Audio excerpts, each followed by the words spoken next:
Vamos, abrindo aí nosso 27º exame de ordem aí, tá? Falta pouquinho para o 30º.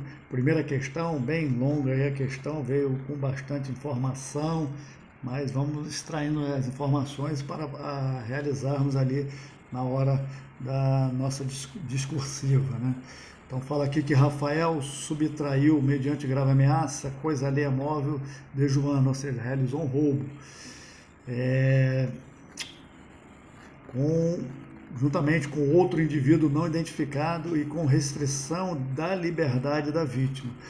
Aí foi então denunciado pela prática do crime previsto no artigo 157, parágrafo 2º, inciso 2, que é concurso de pessoas, e o 5, que é justamente essa situação de restrição da liberdade da vítima.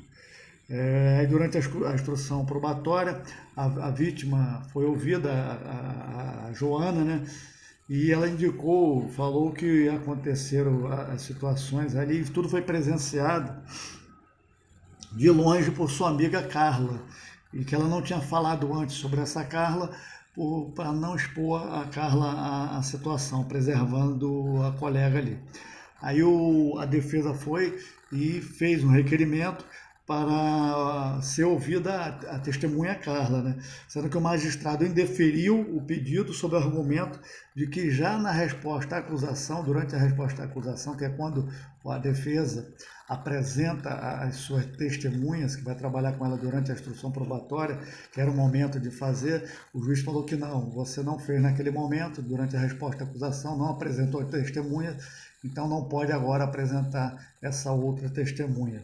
Vamos ao fato aí, que era no máximo ali, estamos aqui em crime de o artigo 157 do Código Penal, aí aqui estaríamos já dentro do procedimento comum, ordinário, né?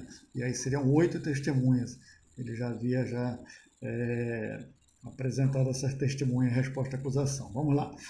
Aí chegando aqui, ele inconformado com isso, o advogado foi e registrou ali, fez a apresentação ali durante a audiência, mas aí vamos seguindo aqui. E foi realizado o interrogatório do acusado, do caso do Rafael. O Rafael negou a situação todinha. Aí Rafael foi condenado ao cumprimento de 5 anos e 6 meses de reclusão. Reconheceu o magistrado o aumento de 3/8 na terceira fase da dosimetria da pena, exclusivamente em razão da existência de 2 causas de aumento. Falou, não, teve 2 causas de aumento aí dentro da situação lá dentro do artigo 157 e eu vou aumentar em 3/8, exclusivamente por essa razão. Não tendo a pena base e a intermediária, que é a segunda fase da dosimetria da pena, se afastado do mínimo legal, tá bom? Então aqui o mínimo legal do crime de roubo, aqui no caso vem a questão de aumento de 1/3 até metade. Então ele botou logo 3/8 ali e sem o devido fundamento. Ele apenas jogou as razões, tem duas majorantes, eu vou colocar em 3/8. O juiz decidiu assim. Então vamos lá. Qual o argumento de direito processual poderá ser alegado em busca de desconstituir a sentença condenatória? Aqui claramente nós temos que procurar que houve cerceamento de defesa, no sentido da ampla defesa e o contraditório. À medida que eu tenho uma testemunha para ser ouvida, e essa testemunha não foi ouvida, que deveria ser ouvida, nós vamos mostrar e verificar que realmente mesmo ele já incluindo as 8 testemunhas lá previstas lá dentro do procedimento comum, lá em resposta à acusação, ele poderia sim incluir a Carla durante a instrução probatória, porque ela é considerada, a Carla, uma testemunha referida. Então, durante a instrução probatória, ela foi o quê?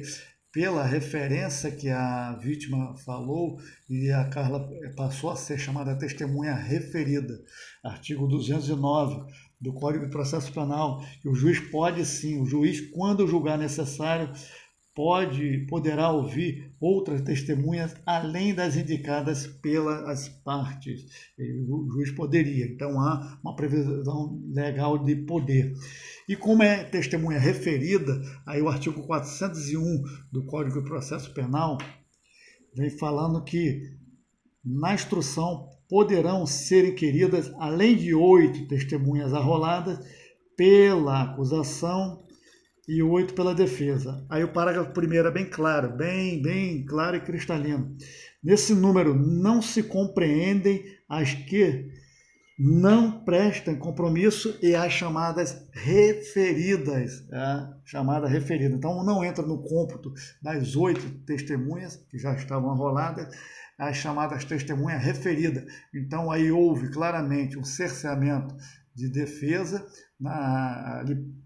no que tange a ampla defesa e o contraditório, previsto no artigo 5º, inciso 55 da Constituição Federal. Logo, então, deverá ser anulado a partir desse momento aí o processo, tá bom? Aí o pedido de nulidade poderíamos pedir ali pelo artigo 564, inciso 4 do Código de Processo Penal, que fala sobre a nulidade ali no caso genérica, né? Encontrando no inciso 1, 2 e 3 do respectivo artigo 564 do Código de Processo Penal. Então entraria ali no 564, inciso 4 do Código de Processo Penal. Muito embora a Fundação Getúlio Vargas não levou em consideração esse artigo, não colocou lá, mas é bom colocar que provavelmente não prejudicaria, não.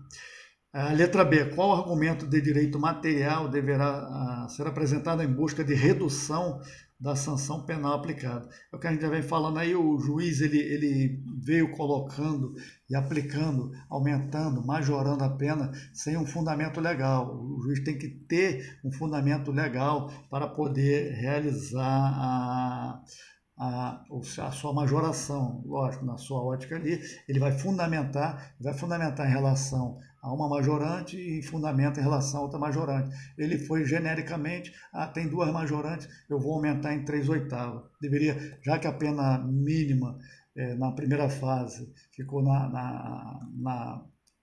mínimo legal, né?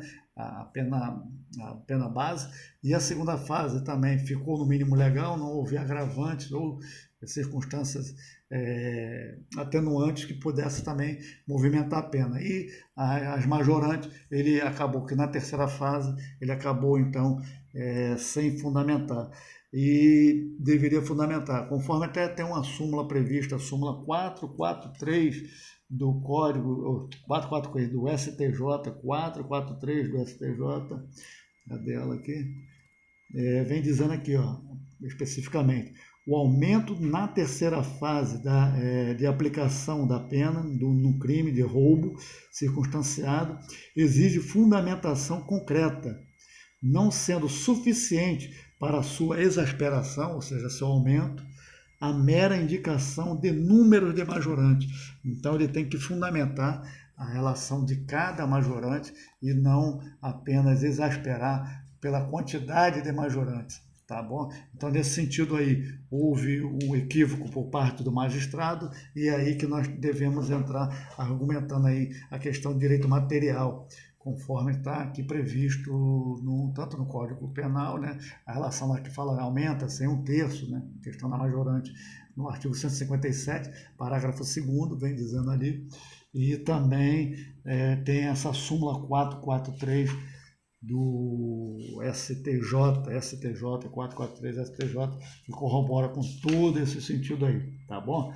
Então vamos aí, tem muita coisa pela frente, abrimos a primeira questão agora do 27 e até o próximo encontro. Vamos nessa, um abração!